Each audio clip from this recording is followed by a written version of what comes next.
नमस्कार मित्रों, मैं महाराज कुमार गुप्ता दक्ष स्टडी परिवार में आपको स्वागत करते हैं। यहाँ पर आपको म्यूजिक का प्रतिदिन क्लास मित्रों सुबह 8 बजे स्टार्ट किए जाते हैं। अतः आप क्लास को जरूर ज्वाइन करें। यदि आप बिहार स्टेट की तैयारी में लगे हुए हैं या किसी भी स्टेट का यदि आप म्यूजिक टीचर बनना चाहते हैं तो यह वीडियो आपके लिए अति महत्वपूर्ण होने वाला है। मित्रों, वीडियो को अंतिम समय तक जरूर देखें क्योंकि सभी प्रश्न का विश्लेषण जो है से बहुत ही ढंग से किया गया है। ठीक है। अतः आज का प्रथम प्रश्न है, राग बागेश्वरी में पंचम स्वर किस नाम से पहचाना जाता है? तो इसका आंसर हो जाएगा मित्रों, विवादी के नाम से पहचाना जाता है। सी नंबर इसका आंसर क्या है? सही है। इसके व्याख्या पर ध्यान दीजिए। राग बागेश्वरी में पंचम स्वर विवादी स्वर माना जाता है। विवादी स्वर को वर्जित स्वर भी कहा जाता है। कुछ संगीतज्ञ अवरोह में पंचम का अल्प प्रयोग करते हैं। ठीक है। अगला प्रश्न मित्रों आपका, कि राग भैरव का गायन समय क्या है? तो राग भैरव का गायन समय मित्रों सुबह का है। सुबह में प्रातःकालीन गाया जाता है ये पल। ठीक है। व्याख्या देखेंगे, राग भैरव का गायन समय सुबह का माना जाता है।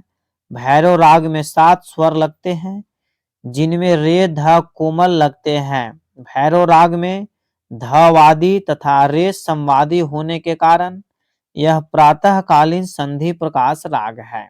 ठीक है मित्रों।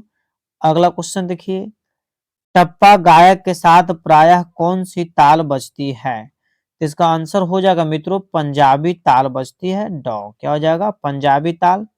व्याख्या देखेंगे, टप्पा गायन शैली का जन्म पंजाब में हुआ था।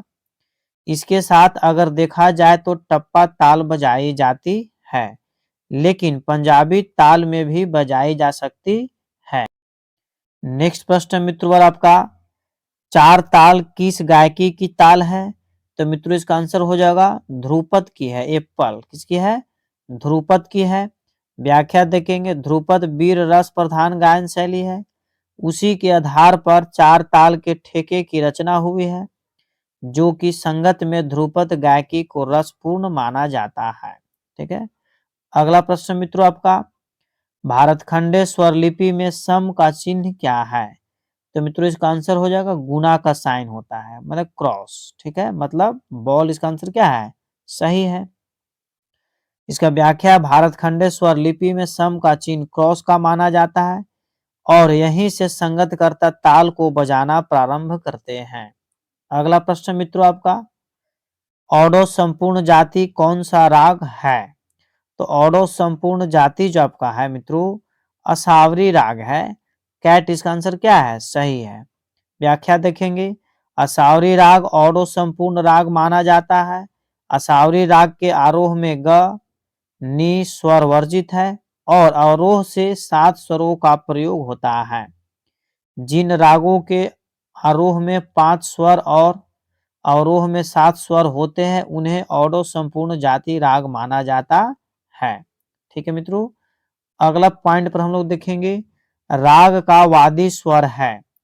तो मित्रों राग का जो वादी स्वर हो जाएगा, ध्यान दीजिएगा, इसका आंसर हो जाएगा मित्रों एप्पल, सबसे अधिक लगने वाला। राग का वादी स्वर क्या है? तो सबसे अधिक लगने वाला। मित्रों यहाँ पर आपका व्याख्या डिटेल्स में आपको डाल दिए हैं, जरूर पढ़ लीजिएगा। अगला प्रश्न है, अलार खां किनके पिता थे? तो अलार खां एक तबला वादक थे और इनके पुत्र का नाम था जाकिर हुसैन। क्या नाम था? जाकिर हुसैन। यह भी तबला वादक थे। व्याख्या पर ध्यान देंगे, अलार खां जाकिर हुसैन के पिता थे, जो कि उच्च कोटि के अष्टपदी ख्याति प्राप्त तबला वादक थे।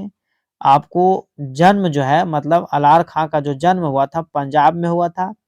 आपने पंजाब घराने का विकास किया। मतलब पूछ सकता है कि जाकिर हुसैन और अलार खां का संबंध किस घराने से था? तो पंजाब घराने से।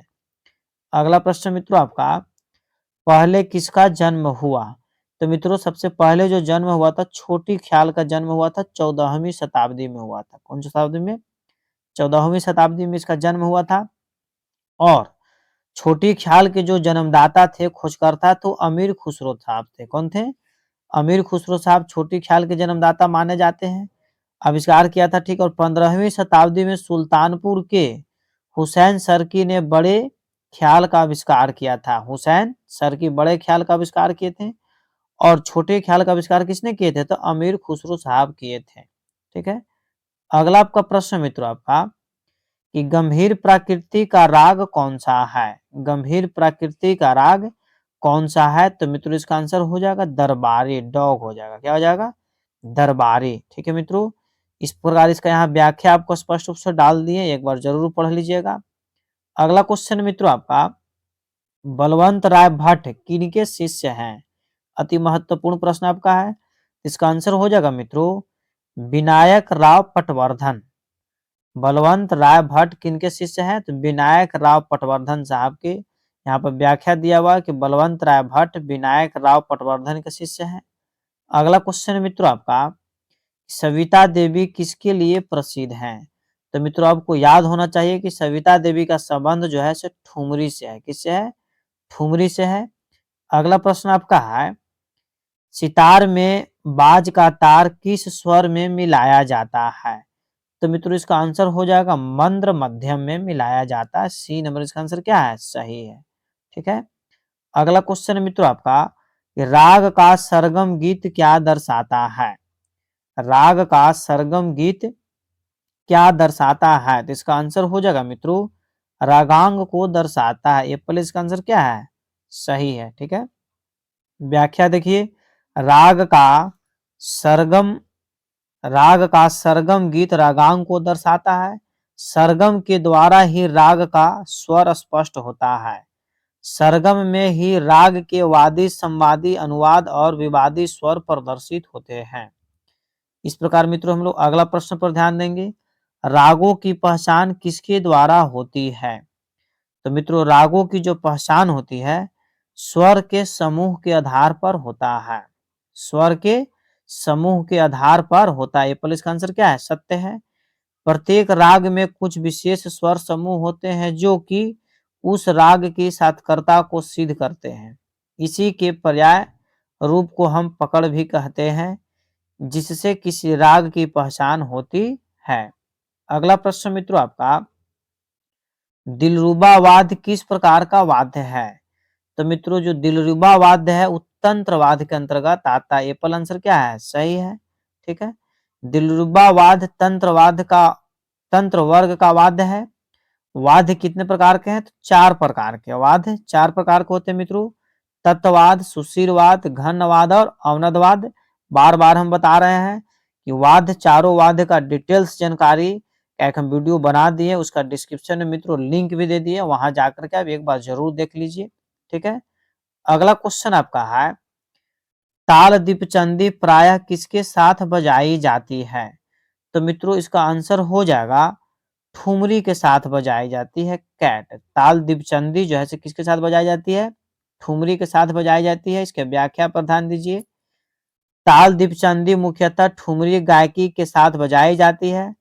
यह श्रृंगार रस प्रधान गायन शैली है जो उपशास्त्रीय शैली के अंतर्गत आती है।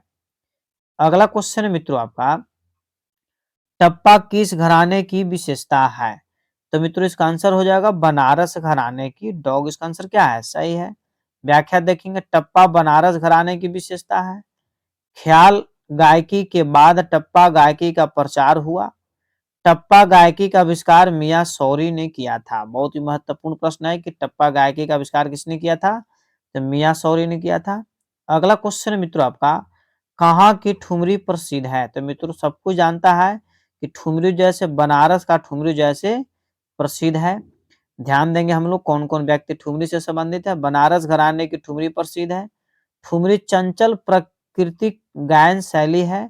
इसके साथ मुख्यतः दीपचंदी जब ताल बजाता है। वर्तमान समय में शोभा गुरटू, सविता देवी, गिरजा देवी, ठीक है, जैसे ठुमरी के जैसे प्रसिद्ध गायिका है। सबसे ज्यादा पूछता है गिरजा देवी का संबंध किससे है? तो ठुमरी से है। ठीक है। अगला प्रश्न मित्रों आपका, पन्नालाल घोष क्या बजाते हैं? तो पन्नालाल घोष बांसुरी वादक है।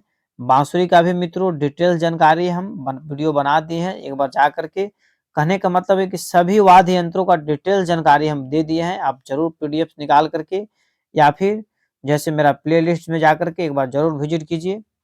अगला प्रश्न पर हम ध्यान देंगे, कि स और रे में कितनी श्रुतियां का अंतर है। तो स और रे में मित्रों 2 श्रुतियों का अंतर होता है। इसका आंसर क्या हो जाएगा? एप्पल। ठीक है। व्याख्या देखेंगे, प्राचीन काल में सुसंवाद ऐसे 2 स्वर मानते थे जिनकी परस्पर दूरी 9 या 13 श्रुति होती हो। ठीक है। और विसंवाद ऐसे 2 स्वरों को मानते थे जिनमें 2 स्वरों के बीच 2 श्रुति का अंतर होता है। ठीक है। अगला प्रश्न मित्रों आपका, किस ताल की सम पर खाली होती है? बहुत ही महत्वपूर्ण प्रश्न है। तो मित्रों इसका आंसर हो जाएगा रूपक पर। बॉल इसका आंसर क्या है? सही है। व्याख्या देखेंगे, रूपक ताल की पहली मात्रा पर खाली मानी जाती है क्योंकि उसकी पहली मात्रा का वर्ण ती है। ठीक है। अगला प्रश्न मित्रों आपका, परण किस वाद से संबंधित है? तो मित्रों इसका आंसर हो जाएगा पखावज। परण किससे संबंधित है?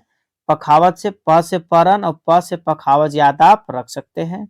उत्तर भारत में तबला आविष्कार के पहले पखावज वाद्य का प्रयोग होता था जिसमें परण बजाई जाती थी। अगला प्रश्न है दोस्तों आपका कि नाना साहब पानसे किस वाद्य से संबंधित थे? मतलब नाना साहब पानसे क्या बजाते थे? इसका आंसर हो जाएगा मित्रों पखावज बजाते थे। क्या बजाते थे? पखावज बजाते थे। व्याख्या पर ध्यान देंगे, नाना साहब पानसे पखावज वाद्य से संबंधित है। पखावज एक अवनद वाद्य है। ठीक है। अगला क्वेश्चन है मित्रों आपका, अलंकारों का निर्माण कैसे होता है? तो मित्रों अलंकारों का जो निर्माण होता है स्वर से होता है। किससे होता है? स्वर से होता है। व्याख्या पर ध्यान देंगे, अलंकारों का निर्माण स्वर से होता है। कुछ नियमित वर्ण समुदाय को अलंकार कहते हैं। अलंकारों के द्वारा गायन की शोभा बढ़ जाती है। अलंकारों को पलटा भी कहते हैं। बहुत ही महत्वपूर्ण प्रश्न है, पूछ सकता है एग्जाम में कि अलंकार को और किस नाम से जानते हैं? तो पलटा के नाम से जानते हैं। अलंकारों से स्वर विस्तार भी अलंकारों से स्वर विस्तार में भी सहायता मिलती है।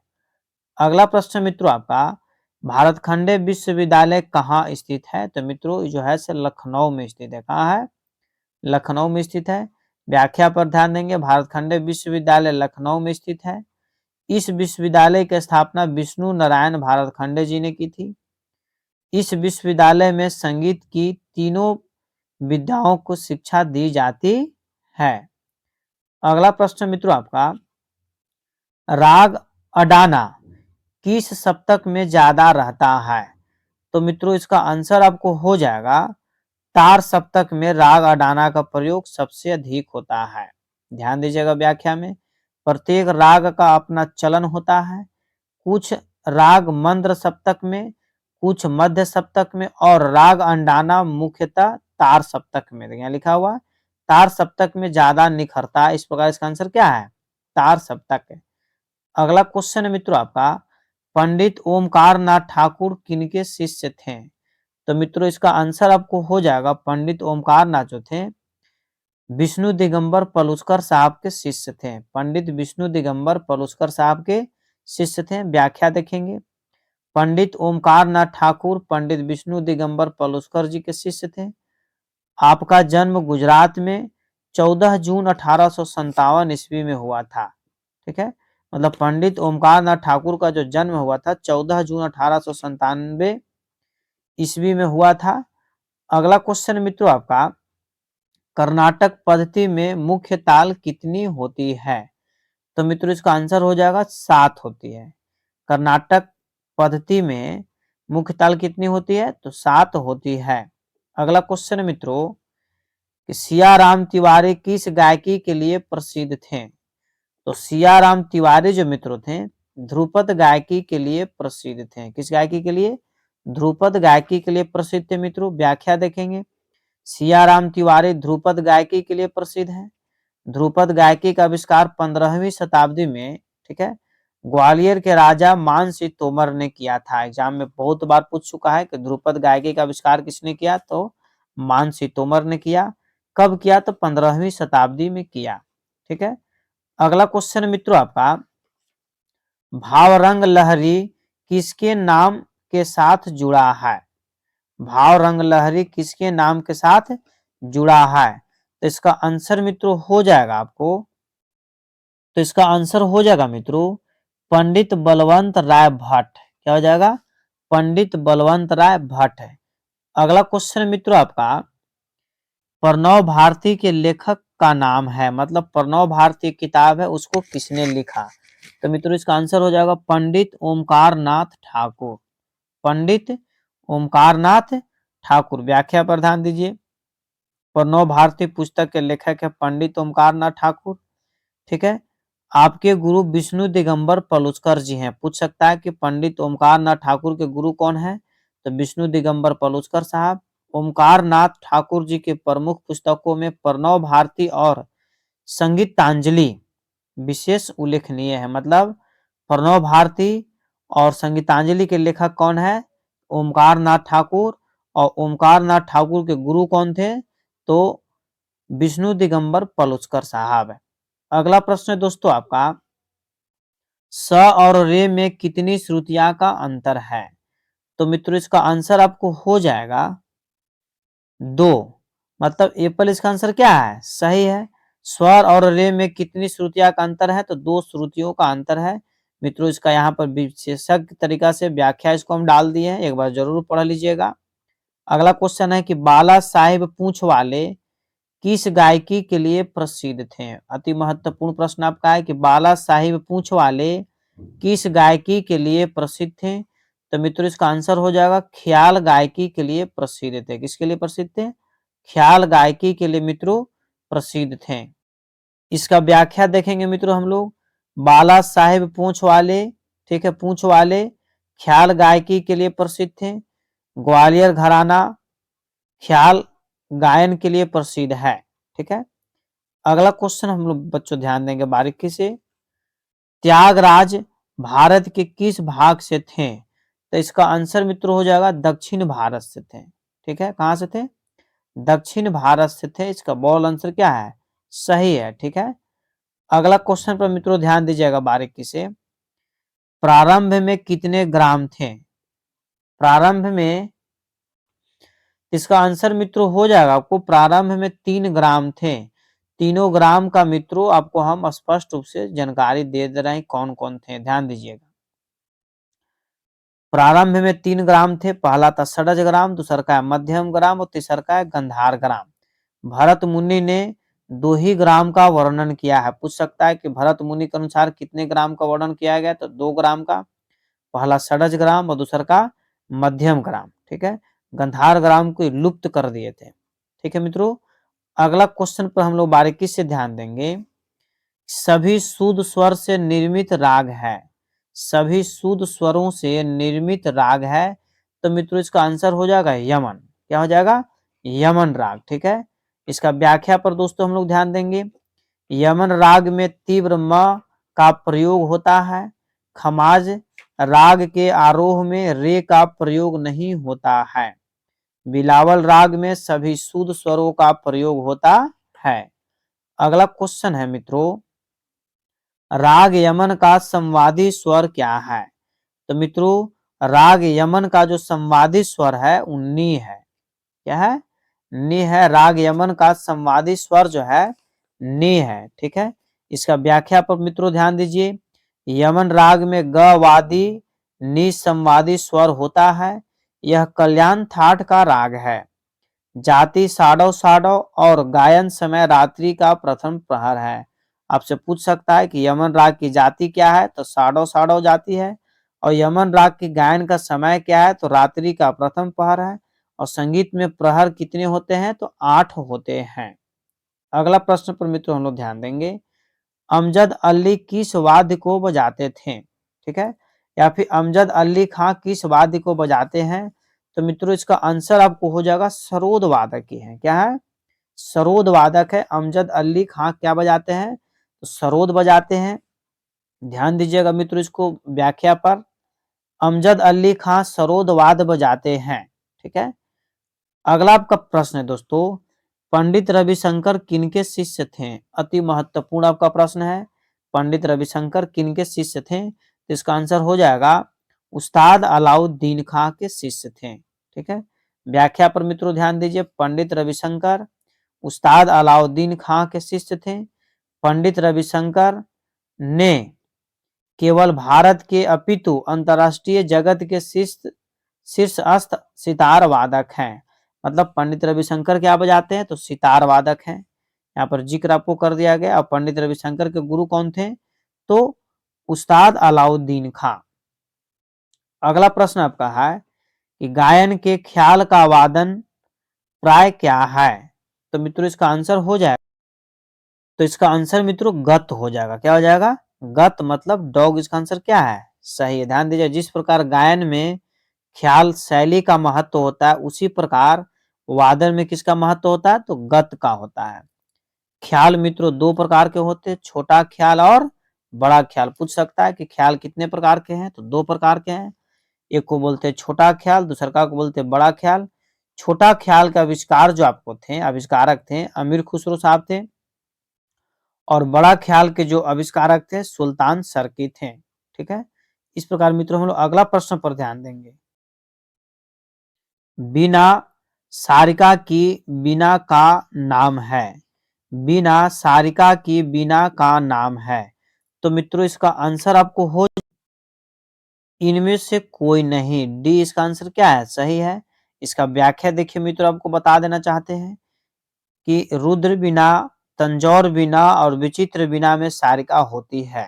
ठीक है, अगला इसका प्रश्न मित्रों ध्यान दीजिएगा बारीकी से कि पंडित राम नारायण किस वाद्य के लिए प्रसिद्ध हैं। पंडित राम नारायण किस वाद्य के लिए प्रसिद्ध हैं।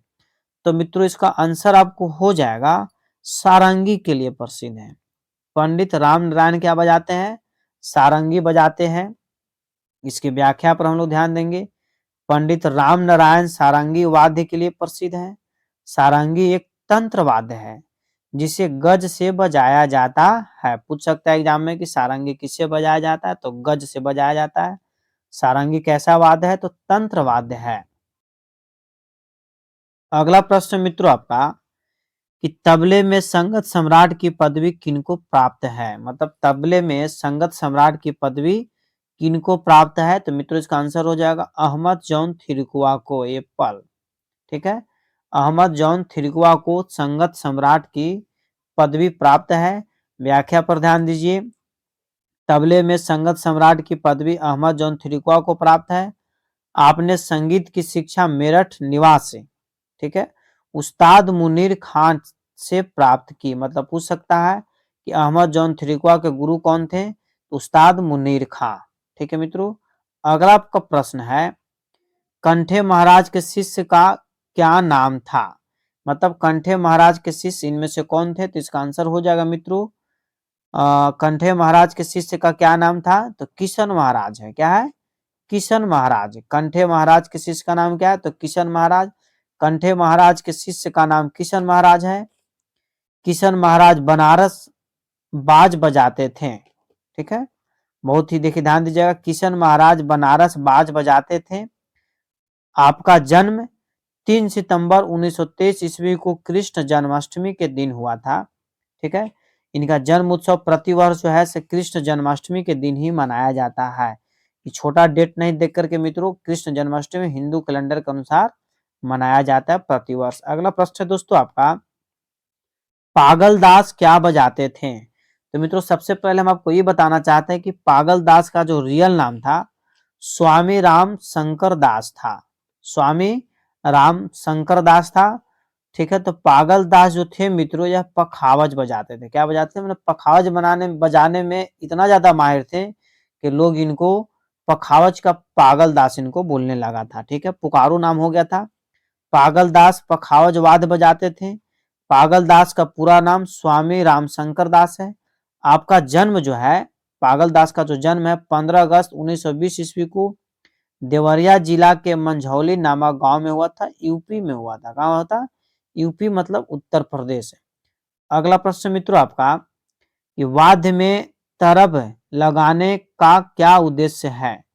तो मित्रों इसका आंसर हो जाएगा, इसका आंसर मित्रों हो जाएगा स्वर की आंस, मतलब गुंज को बढ़ाना। स्वर की आंस कहने का मतलब गुंज ध्वनि को बढ़ाने के उद्देश्य से किया जाता है। ठीक है, यहाँ व्याख्या देखिएगा, जब तरफ के तार को स्वर से मिला दिया जाता है और मुख्य तारों पर जब स्वर बजाया जाता है तो उसकी गूंज बढ़ जाती है। अगला क्वेश्चन है मित्रों, कुल कितनी श्रुतियां हैं? तो कुल जो मित्रों है 22 श्रुति है। कुल श्रुति कितने हैं? 22 श्रुति है मित्रों। 22 श्रुतियों के एक बार हम नाम भी आप एक वीडियो में बता दिए, जरूर एक बार आप देख लीजिएगा। ठीक है, आज का लास्ट प्रश्न मित्रों कि ग रे ग प ध नि सा किस राग को दर्शाता है? तो मित्रों इसका आंसर हो जाएगा बिलावल राग को दर्शाता है, सी नंबर। बिलावल राग जो है संपूर्ण संपूर्ण जाति का माना जाता है। ठीक है, आपको याद होना चाहिए। ठीक है मित्रों, इस प्रकार आज का क्लास मित्रों, चैनल को मित्रों जरूर अभी तुरंत सब्सक्राइब कर लीजिए। और दोस्तों, यदि आपको वीडियो अच्छा लगा हो तो मित्रों लाइक जरूर कर दें। एक चीज आपको जरूर हम बोलेंगे कि जब भी पढ़ा कीजिए एक ग्रुप बना करके पढ़ा कीजिए मित्रों, और इस वीडियो को अपने स्टडी ग्रुप में मित्रों जरूर शेयर कर दें। जिस प्रकार मेरा उद्देश्य है आपका भविष्य बनाना, उसी प्रकार आपका भी उद्देश्य होना चाहिए कि अपने जीवन में सफल होना। ठीक है, जय हिंद, जय भारत। एक बार प्रेम से बोलिए भारत माता की जय।